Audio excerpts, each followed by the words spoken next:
अस्सलामुअलैकुम, मैं हूँ आपका मेज़बान सैयद मोहम्मद ओन शाह और आप देख रहे हैं मेरा डिजिटल चैनल। तो पढ़ते हैं आज के सियासी मंजरनामे की तरफ। इमरान खान साहब की अपनी बहन अलीमा खान साहिबा से मुलाकात हुई है, जिसमें इमरान खान साहब का कहना था कि मैं डर नहीं रहा, ना मैं चुका हूँ, इसीलिए मुझे सज़ा सुनाई गई। अगर मैं इनसे डील करता तो ये सज़ा मुझे ना होती। इमरान खान साहब ने एक बार फिर अपने वर्कर्स को रिहा करने का मुतालबा किया, जबकि इमरान खान साहब की बेगुनाही का सबूत बरतानिया से आ गया। ये क्या वाक़या है, इस पे भी बात करेंगे प्रोग्राम के बकिया हिस्से में।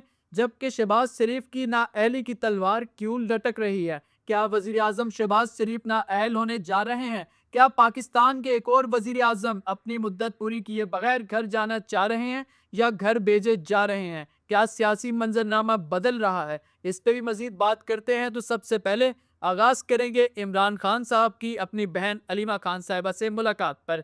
इमरान खान साहब की ये आज मुलाकात उनसे जेल में एक समाअत के दौरान अडयाला जेल में अपनी हमशीरा से मुलाकात हुई है, जिसमें उन्होंने कहा है कि मुझे अपनी ज़ात की फ़िक्र नहीं, ना मुझे अगर आपने तकलीफ़ पहुँचानी है, आप मुझे तकलीफ़ पहुँचाएँ, मेरी ज़ात को आपने कुछ कहना है, आप मेरी ज़ात से जितने मर्ज़ी आप इख्तिलाफ़ रखें, आपने मुझे जो नुकसान पहुँचाना है पहुँचाएँ, लेकिन मेरे सियासी वर्करों को रिहा करें, मेरे वर्करों के साथ ज़्यादती बंद करें, उनको रिहा करें। इमरान खान साहब से आपकी अगर जंग है, तो आप वो जंग इमरान खान साहब से लड़ें। मेरी मासूम माँ-बहनों को, मेरे वर्कर्स को, उन पे बेगुनाह इंतकामी कार्रवाइयों का निशाना बनाना को बंद करें। ये पाकिस्तान के वाहिद लीडर होंगे शायद जो अपने से ज़्यादा वर्कर्स की परवाह कर रहे हैं। वरना पाकिस्तान की तारीख में हमने देखा है, लीडर साहिबान डील करके बाहर चले जाते हैं, वर्कर्स कूड़े खा रहे होते हैं, वर्कर्स 20-20 साल जेलें काट रहे होते हैं, वर्कर्स लापता हो जाते हैं और लीडर्स बाहर मुल्क अय्याशी करके दोबारा वज़ीर-ए-आज़म पाकिस्तान बन जाते हैं। अगर इमरान खान साहब भी डील कर ले तो उनका क्या हाल होगा? अगर इमरान खान साहब डील कर ले तो उनकी मकबूलियत जो है वो ज़मीन बोस हो जाएगी। अगर आपको इसकी याद दहानी कराते चलें कि वो ज़मीन बोस मकबूलियत उनकी कैसे होगी, तो इमरान खान साहब जब हुकूमत में थे, नवाज़ शरीफ साहब की मकबूलियत आसमान की बुलंदियों पर थी। कोई बाई इलेक्शन पंजाब का या पूरे पाकिस्तान का ऐसा नहीं था जहां नवाज शरीफ की मकबूलियत के चर्चे ना हो। सारे इलेक्शन में नून लीग क्लीन स्वीप कर रही थी, लेकिन फिर ऐसा क्या हुआ? वोट को इज्जत देने वालों ने किसको इज्जत दे दी कि अवाम ने उन्हें ही बेइज्जत कर दिया, अवाम ने उन्हें ही जिल्लत आमेज शिकस्त से दो चार कर दिया।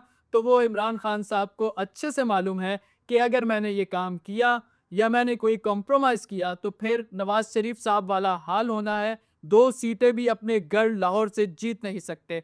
जो नून लीग का किला समझा जाता था, जहां नून लीग आंखें बंद करके किसी को भी खंबे को टिकट दे दे तो वो जीत जाया करता था, वहां 3 वक्त के साबिक वजीर आजम नवाज शरीफ, पंजाब पे हुकूमत करने वाली नून लीग, वहां से इलेक्शन हार जाएगी। ये पाकिस्तानी तारीख का एक तारीखनाक वाकया है और इसका आपको जो सीधा जागता सबूत है वो नवाज शरीफ साहब की मफाहमत और नवाज शरीफ साहब की ये डील बनी है जो उन्होंने की और अपनी सियासत को कॉम्प्रोमाइज़ किया और इस हाल पे पहुंचाया।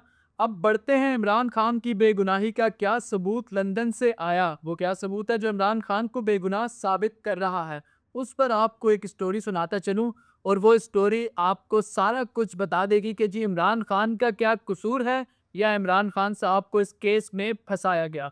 तो जी एक शहज़ादे सिंध के जिन्होंने मलिक रियाज़ साहब से 200 कनाल का बिलावल हाउस लिया और ये उस दौर में लिया गया बिलावल हाउस जब मलिक रियाज़ साहब कराची बैरिया टाउन के लिए जगह ढूंढ रहे थे। उन शहजादे साहब के वालिद ने मलिक रियाज़ साहब को अपने लाडले और बहादुर बच्चों से जगह लेके दी और वो जगह कैसे खाली हुई, कितनी माँओं की गोदें उजड़ी, ये पूरा कराची जानता है, पूरा पाकिस्तान जानता है। तो जी ये शहजादे साहब तो थे, इन्होंने तो जगह दी, इनको जगह मिली मलिक रियाज़ साहब से। इसी तरीके के एक दूसरे शहजादे साहब भी थे, उनके वालिद साहब वज़ीर आज़म पाकिस्तान थे। जब वो लंदन में मकरूज़ हो गए, उनके माली हालात बुरे हो गए, उन्होंने भी अपने मसीहा मलिक रियाज़ साहब से राब्ता किया और कहा कि जी मैं बड़ा परेशान हूँ, मेरे बेटे का बड़ा नुकसान हो गया है, तो मेहरबानी फ़रमाएँ, दस्ते शफ़क़त रखें।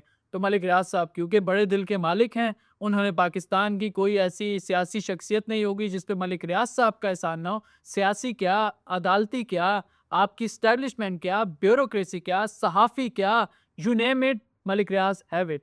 आप लोग सिर्फ़ नाम लें, मलिक रियाज़ साहब के पास सबके चट्टा-कट्टा पड़ा हुआ है। इसीलिए वो कहते हैं कि जी यहाँ हर चीज़ की कीमत होती है, कीमत अदा करने वाला शख्स होना चाहिए। मलिक रियाज साहब को यहाँ के वज़ीर आज़म साहब ने दरख्वास्त की कि जी आप मेरे बेटे से वन हाइट पार्क की लोकेशन परचेज़ करें, जिसकी उस वक्त पाकिस्तानी कीमत थी 9 अरब रुपए। और मलिक रियाज साहब को रिक्वेस्ट की गई पाकिस्तानी 9 अरब रुपए की कीमत आप 20 अरब रुपए से ज़ायद में परचेज़ करें। मलिक रियाज साहब ने कहा बिल्कुल जी हाजिर, और मलिक रियाज साहब ने वो 9 अरब की प्रॉपर्टी 20 अरब रुपए में जो है परचेज़ की। अब जब केस खुला, क्योंकि वो बरतानिया है, पाकिस्तान नहीं है, कि आप ज़मीनों पे लोगों की जो है जायदादों पे आपके लाडले बच्चे किसी को आप प्लॉट दे के या किसी को आप हाउस बना के, आप किसी का महल बना के यहाँ पे उनको जगहें देंगे और वो आपके लिए सारा एरिया खाली करवा देंगे, तो ये पाकिस्तान में तो आप कर सकते हैं, लेकिन लंदन में नहीं। वहाँ रूल ऑफ लॉ है। तो यही हुआ मलिक रियाज साहब के साथ। जब मलिक रियाज साहब ने ये काम किया तो बरतानिया की नेशनल क्राइम एजेंसी जो है वो मुतहर्रिक हुई, और जब वो मुतहर्रिक हुई तो फिर मलिक रियाज साहब के लिए मुश्किलात खड़ी हो गई, और उसके बाद मलिक रियाज साहब की प्रॉपर्टी फ्रीज हुई, और उसकी वैल्यू जो उस टाइम पे बनी 190 मिलियन पाउंड्स, उसका मलिक रियाज साहब से एग्रीमेंट हुआ। वो डॉक्यूमेंट्स मैं आपको स्क्रीन पे चला रहा हूँ। ये डॉक्यूमेंट्स अहमद दौरानी साहब सीनियर सहाफ़ी हैं, उन्होंने जो है इसका इंकशाफ किया है, और ये डॉक्यूमेंट्स उन्होंने अपने व्लॉग में डाले थे, और ये व्लॉग उनकी वेबसाइट से देखे जा सकते हैं। इस व्लॉग में साफ, इस डॉक्यूमेंट्स के अंदर साफ लिखा हुआ है कि मलिक रियाज साहब की चॉइस के मुताबिक, मलिक रियाज साहब की मर्जी के मुताबिक जो रकम नेशनल क्राइम एजेंसी ने उनसे ली है, वो पाकिस्तान में जिसको जहां बोलेंगे वहीं पे जा सकती है।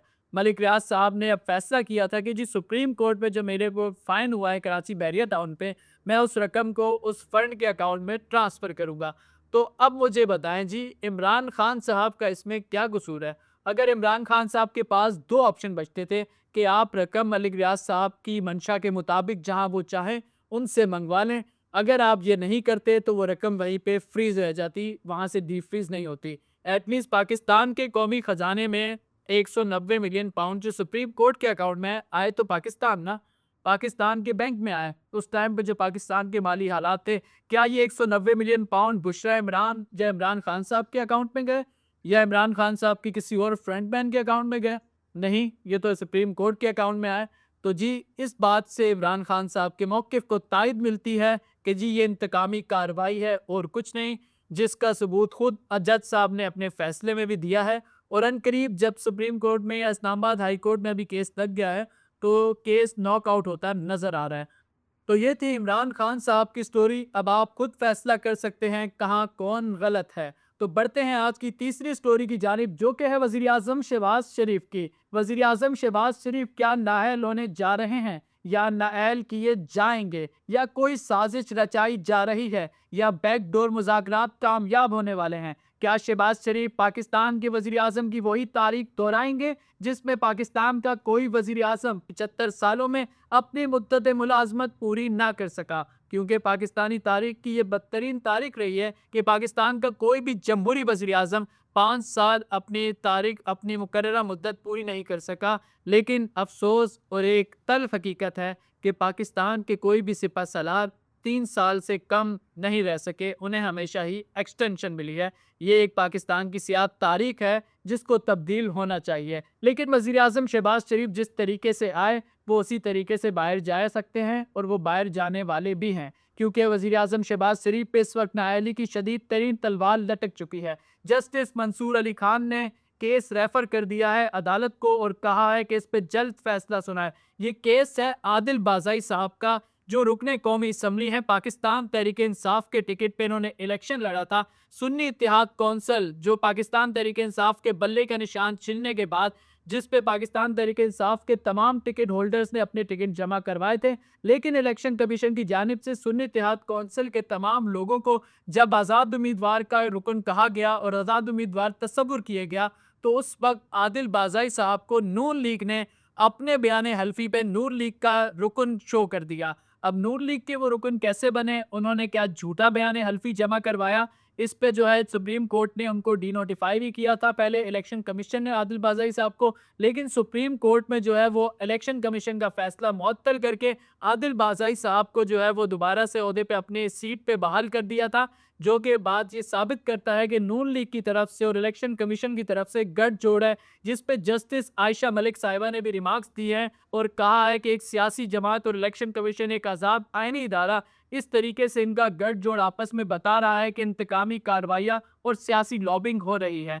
अब शहबाज शरीफ साहब पे क्या तलवार लटक रही है? शहबाज शरीफ साहब ने इलेक्शन कमीशन में हल्फनामा जमा कराया है कि ये उनकी जमात के रुकन हैं और इन्होंने बगावत की है। आप इनके खिलाफ डी सीट का और इसका आप कार्रवाई आगे बढ़ाएं, जो इलेक्शन कमीशन के प्रोसीजर है।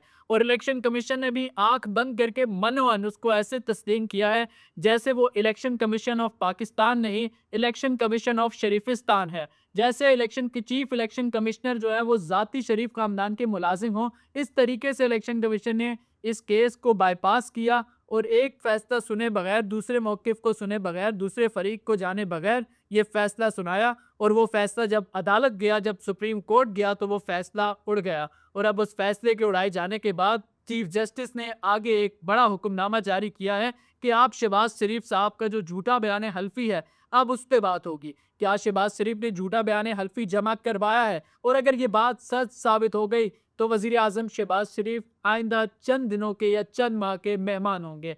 अगर बाजी पलटी तो क्या पाकिस्तान में कौमी हुकूमत बनेगी, या पीटीआई से जो मुज़ाकरात चल रहे हैं और जो चंगोइयाँ जारी हैं कि जी बैरिस्टर गौहर साहब को वज़ीर आज़म बनाने की ऑफर हुई है, या पीटीआई में से किसी को वज़ीर आज़म बनाया जाएगा, या सदर आसिफ अली जरदारी जो कि ख्वाहिशमंद है कि बिलावल भुट्टो जरदारी साहब को वज़ीर आज़म बनाएं, और पीपल्स पार्टी की भी इस पर लॉबिंग जारी है। ये तो आने वाला वक्त ही बताएगा कि आगे सियासी मंजरनामा क्या होगा। ये था आज का सियासी मंजरनामा। अगले व्लॉग में आपसे फिर होगी मुलाकात। तब तक के लिए अपने मेज़बान सैयद मोहम्मद ओन शाह को दीजिए इजाज़त। अल्लाह हाफ़िज़ व नासिर।